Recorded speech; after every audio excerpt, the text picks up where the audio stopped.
Hello my dear students. तो आज हम लोग class 12th English chapter first the last lesson का पार्ट थर्ड करेंगे। कल हम लोगों ने यहाँ तक पढ़ लिया था, तो आज हम यहाँ से पढ़ेंगे। अगर आपने पहली वीडियो नहीं देखी है तो वो देख लेना। It seemed almost as if the poor man wanted to give us all he know before going away. तो वो क्या बोलता है, वो बोलता है कि अब मुझे ऐसा लग रहा था कि जो पुअर मैन है, यहाँ पर MML की बात हो रही है, वो हमें वो सब कुछ बता देना चाहते हैं, वो नॉलेज सारी दे देना चाहते हैं जो वो हमें अपने जाने से पहले देना चाहते थे। And to put it all into our heads at one stroke. और वो MML ऐसा सोच रहे थे कि एक ही झटके में सारी नॉलेज हमारे सर के अंदर घुस जाए। After the grammar we had a lesson in writing. जब उन्होंने उसको ग्रामर पढ़ाई बच्चों को, उसके बाद उनका एक लेसन था राइटिंग का। That day MML had new copies for us. उस दिन MML हमारे लिए नई कॉपीज़ लाए, और जिसके अंदर ब्यूटीफुल राउंड हैंड से France else's they looked like little flags floating everywhere in the school room. वो कॉपीज़ कैसी लग रही थी कि वो छोटे छोटे फ्लैग्स हैं फ्रांस और एल्सिस के, जो कि पूरे स्कूल रूम में दिख रहे हैं जैसे कि वो तैर रहे हो। Hung from the rod at the tip of our desk. You ought to have seen how everyone set to work and how quiet it was. The only sound was the scratching of the pens over the paper. सिर्फ किसका sound आ रहा था? जो pen से वो paper के ऊपर लिख रहे थे, सिर्फ उसका साउंड आ रहा था और सब शांत था। Once some beetles flew in, but nobody paid any attention to them. कुछ बीटल्स क्लास के अंदर आ गई, लेकिन उसके ऊपर भी किसी ने कोई अटेंशन नहीं दी। Not even the littlest one, who worked right on tracing their fish hooks as if that was French too. On the roof, the pigeons cooed very low, and I thought to myself, will they make them sing in German, even the pigeons? तो उसे ये लगा कि अब जो हमें German master जो German सिखाएंगे, क्या वो ऐसा कर देंगे कि पिजन्स भी जर्मन में ही गाने लग जाएंगे? क्योंकि एक तरीके से ये तो उनके ऊपर सब कुछ थोप ही रहे थे ना। वो तो नहीं चाहते थे, वो तो फ्रेंच ही पढ़ना चाहते थे, बट ऐसा नहीं हो पा रहा था। Whenever I looked up from my writing, I saw MML sitting motionless in his chair and gazing first at one thing then at another.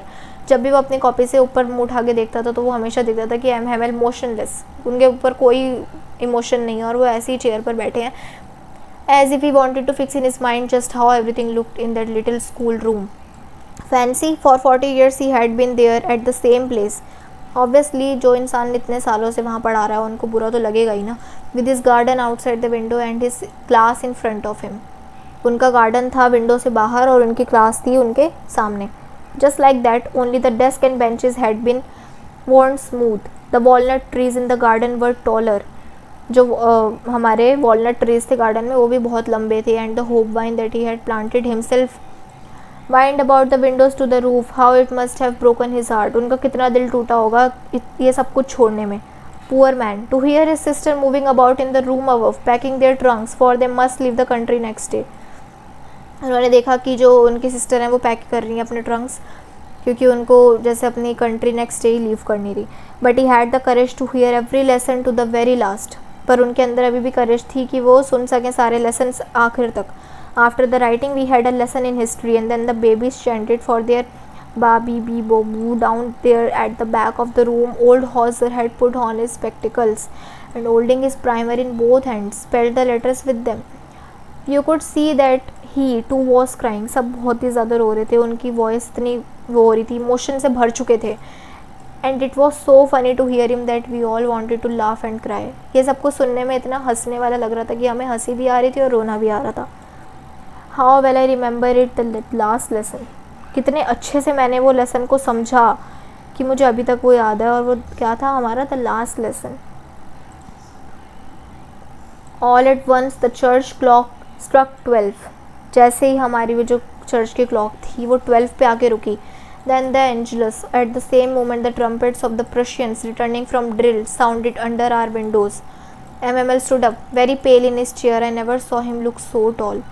आज उसे MML बहुत ही लंबे लग रहे थे, बिल्कुल पेल हो गए थे वो, मतलब रंग उतर गया था उनके मुंह से अपने चेयर पर। उसने उसको ऐसा कभी नहीं देखा था। My friend said he. But something choked him. वो कुछ कहना चाह रहे थे पर कुछ ऐसा हुआ कि वो नहीं बोल पाए। Then he turned to the blackboard. फिर वो ब्लैक की तरफ टर्न हुए। उन्होंने एक चौक का पीस निकाला। Bearing on with all his might, he wrote as large as he could. Viva love friends. Then he stopped and leaned his head against the wall. तो उन्होंने क्या करा, वो ब्लैक की तरफ मुड़े, पीस निकाला चौक का और वहाँ पर लिख दिया वी लव फ्रेंड्स। जो और फिर क्या हुआ, वो तब रुक गए और फिर उन्होंने वॉल के अगेंस्ट अपना हेड लगा लिया। He made a gesture to us with his hand, उन्होंने अपने हैंड से हमें एक जेस्टर दिया। School is dismissed, you may go. ठीक है गाइस, अब आप देख सकते हो कि ये थोड़ी इमोशनल स्टोरी भी है। तो फिर लास्ट में उन्होंने यही बोला कि स्कूल ख़त्म हो चुका है, अब आप लोग जा सकते हैं। ठीक है गाइस, वीडियो यहीं तक की थी। अगर आपको पसंद आई हो तो मुझे कमेंट सेक्शन में ज़रूर बताना। Thank you so much for watching.